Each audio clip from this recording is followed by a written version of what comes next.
Hello, gorgeous. My name is Cindy, and I'm a 63-year-old broad. If you are new to my channel, you're probably wondering what on earth is this all about. If you're old to my channel, you'll be either saying, oh no, not this again, or you're going to sit back and enjoy. What this is, the beautiful Cheryl Coyote and I used to do this series every Sunday at 1 p.m. Central Time. In her case, it's called Goober versus Guru. In my case, the opposite, Guru versus Goober.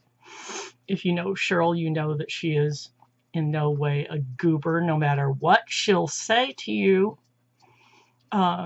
She is a woman of great kindness, extreme intelligence, so much class, and absolutely beautiful despite what she says. And she has done beauty videos, I remember. Not just the masks, but I remember that unicorn tears lipstick. And I've seen the dyeing of the hair. And I remember something about a certain eyeshadow manufacturing operation. So yeah, don't let her tell you she's not into beauty. But mainly, if you have not seen Cheryl's videos, post haste, go now, pause, go. Her videos are primarily about cleaning, cooking, crafting, gardening, and creativity generally, but mainly to me what her videos are about is being Cheryl. And although we've never met in person, she's one of my favorite people to spend time with here on YouTube. And I love her with all my heart. I will list her video below and her channel below. Sometimes her video, the link to her video might go up about 5 minutes after I launch mine, but that's just how our timing things work. It should be up by the time you finish watching this video if you watch all or most of it. Okay, all right, okay. I'm very, very nervous.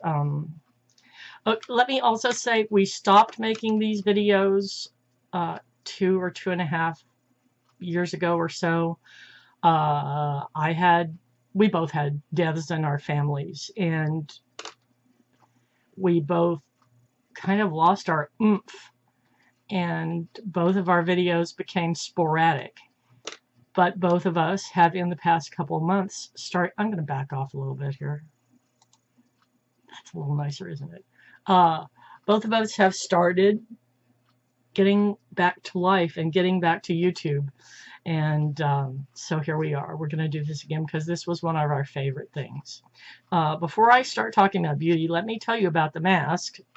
Oh, wow. Can I?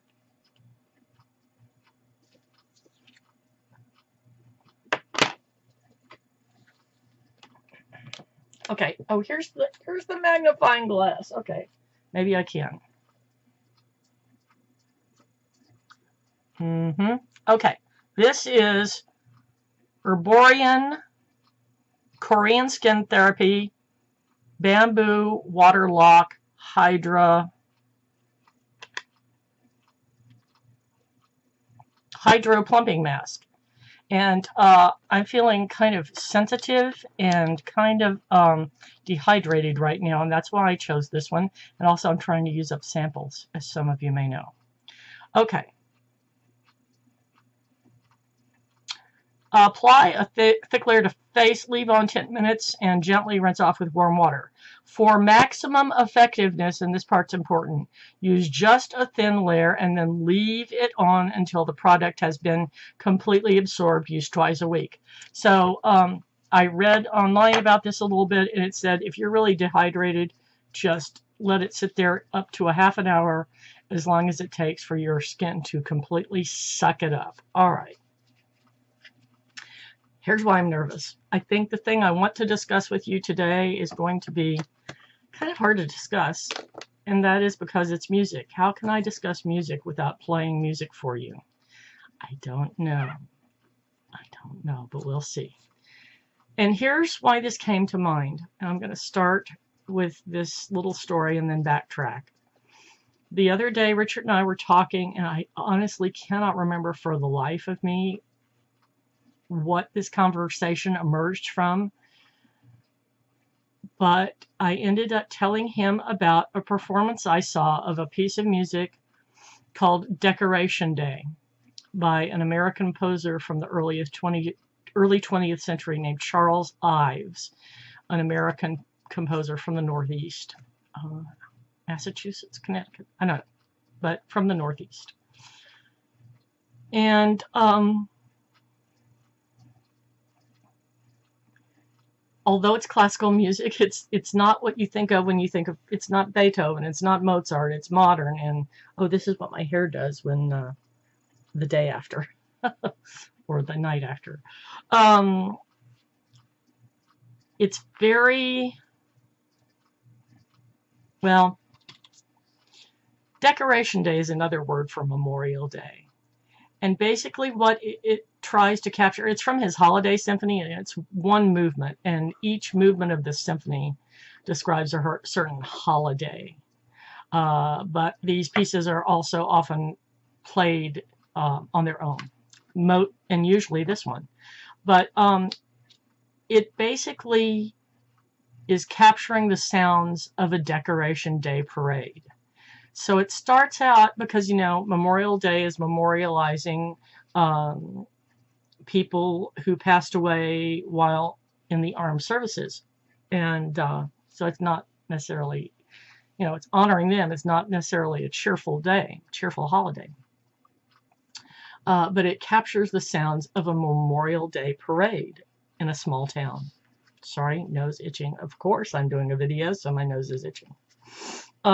So it starts out really somber, and gradually you start hearing hymns, and this piece is about 10 minutes, maybe 11, between 9 and 10.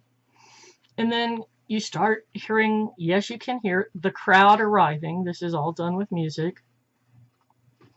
But it's very dissonant, particularly in the hymns, because it's a sad subject matter. And when the crowd starts arriving, it's sort of chaotic, and you know, there's cacophony, and you start hearing a band off in the distance. And it continues, you know, more hymns, you hear the town square filling up, and you hear the band getting closer. And here's what I said to him that was so remarkable to me. The performance I saw of it, I'd heard it on records before, and I just thought, this isn't music, this is noise. But when I saw the Houston Symphony perform it, you could hear that band getting closer and closer and closer and closer, till at one point, finally, you literally heard them turn the corner and were right in your face. To the point that I couldn't figure out why I couldn't see them. It was that gripping, that astonishing, that you could hear this band coming from a far distance and then turn a corner and be there in front of your ears. So tonight, earlier, I went on YouTube and watched a live performance, and it does not capture it. I listen, you know, to the records again at certain points in the past. You still can't hear it on record. There's something about the acoustics of a live auditorium, and this was meant to be performed, right? Not to be recorded, that capture what he wrote that recordings don't, which is a really sad thing, because I bet it's not performed all that often, and you may not ever get the chance to hear it. But that's what got me to thinking about how much I love music, generally speaking. And if you know me from my videos, you know that I love jazz and blues of the 20s and 30s, but my other love is classical music. And I just wanted to tell you how I grew up and came to know and love classical music, because not everybody does. And so I guess I'll tell you some weird things about me. I grew up listening to Dixieland jazz a lot because that was my uncle's favorite music, and he would go to the horse races in Louisiana, and every time he'd come back with Dixieland jazz records for me, they were little 45 RPMs, and they were red see-through vinyl of a band called the Firehouse 5+4, 5+2. I don't, but it was a Dixieland band. The interesting thing is, after I met my birth mother, she told me that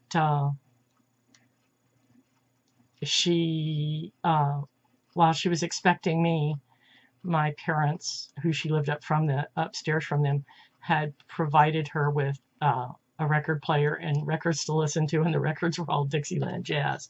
So I was hearing that even before I was born. And my Uncle Collis was a clarinetist and saxophonist, and had played with a jazz band in the 30s in San Antonio.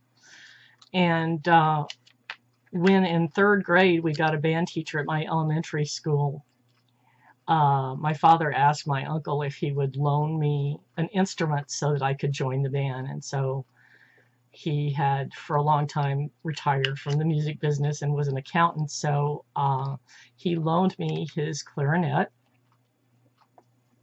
Even though I wanted to play the trombone, there was a free clarinet available, so I joined the band. And once you stop playing kind of elementary sort of stuff, you know, you start playing simpler classical music. And so that continued into junior high school. And what happens and you start playing more complicated classical stuff in junior high school.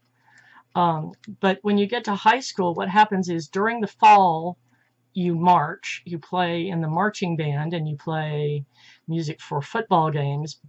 And this gets you out of PE. See, it isn't all sucked up in my face yet. This gets you out of PE for the whole year, because you march a lot the first semester. But then the second semester, you play classical music and end up going to concerts and stuff. And so you can't play this stuff without loving it.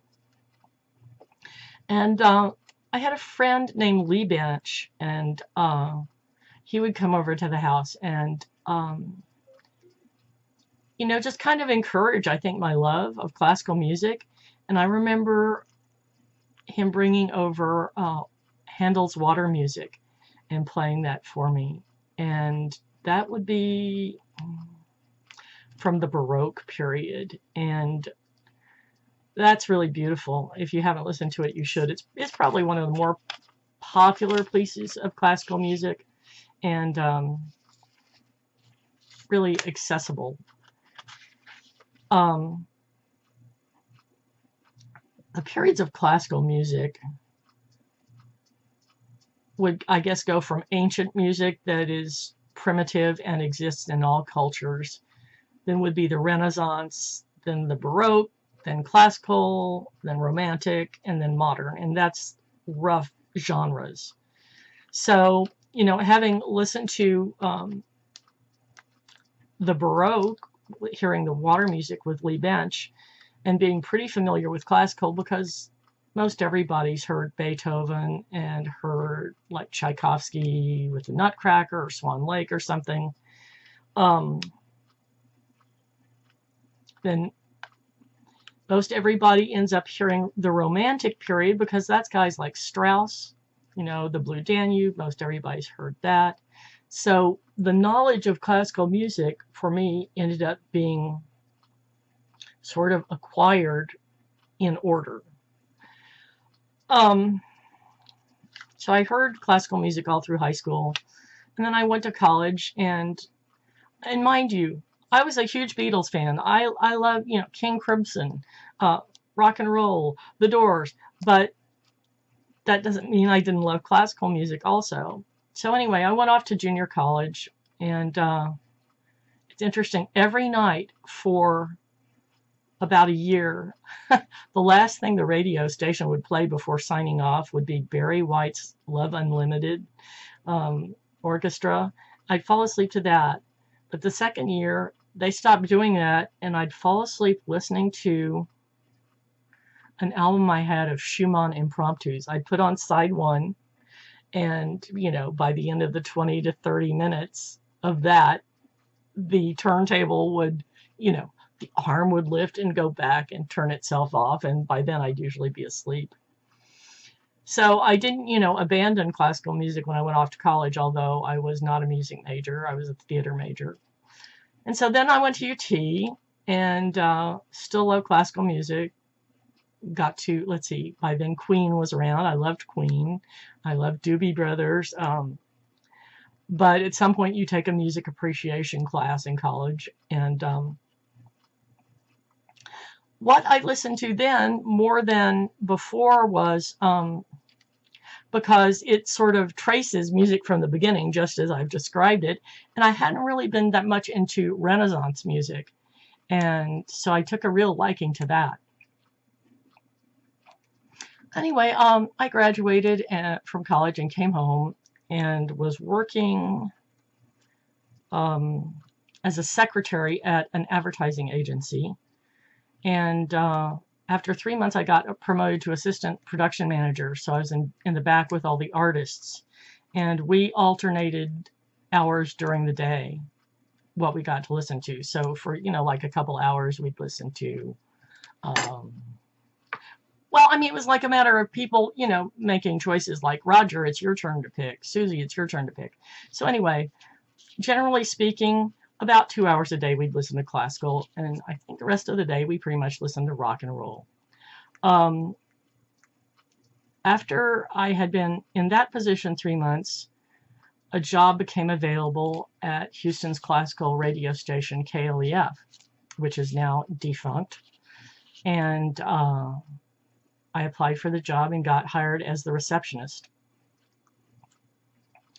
Then after a while, I did one night, that was Sunday night into Monday morning, working from midnight till 6 on air.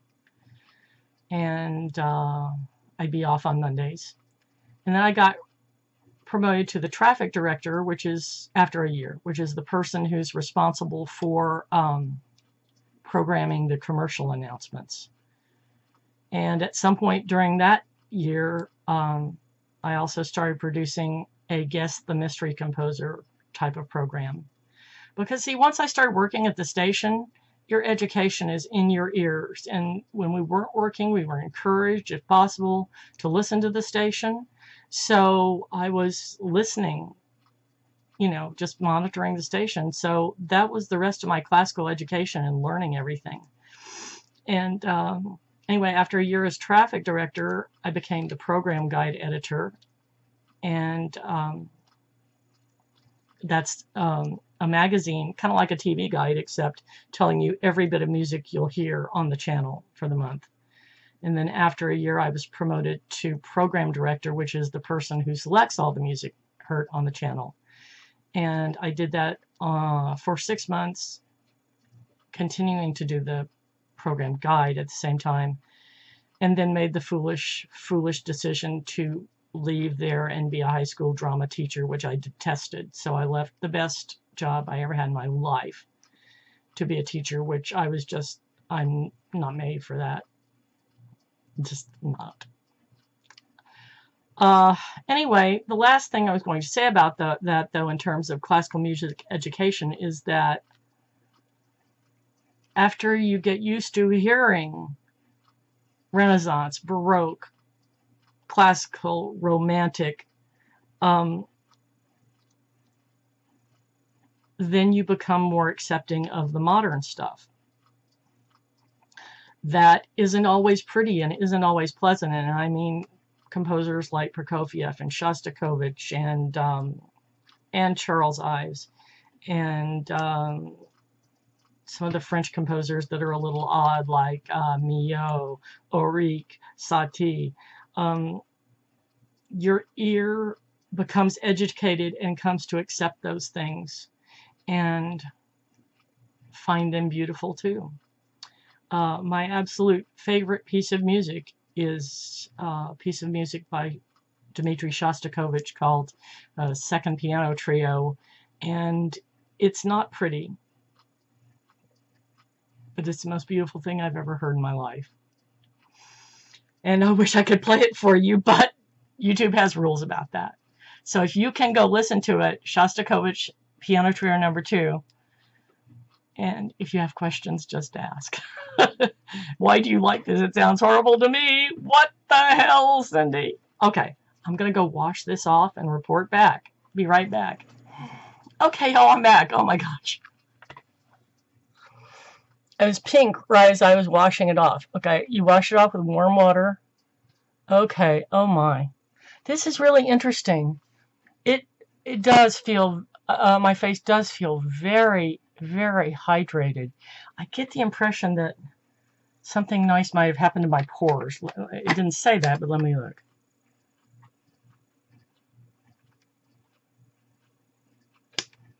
It didn't say anything about that, but I look poreless except on my nose, where I will always have pores. But right in through here, where I have some prominent pores. Okay, this is a really nice product. I might actually purchase some of this to try again, because this was one of those days where I felt so dry, my face almost hurt. And I was going to put on some of, I have a Clinique product for days when my face just feels so sensitive. Like if I were to scratch it, it would, yeah, okay. You get the idea. Okay, this is lovely. I like this. That's it. Go watch Cheryl. Love y'all. Bye.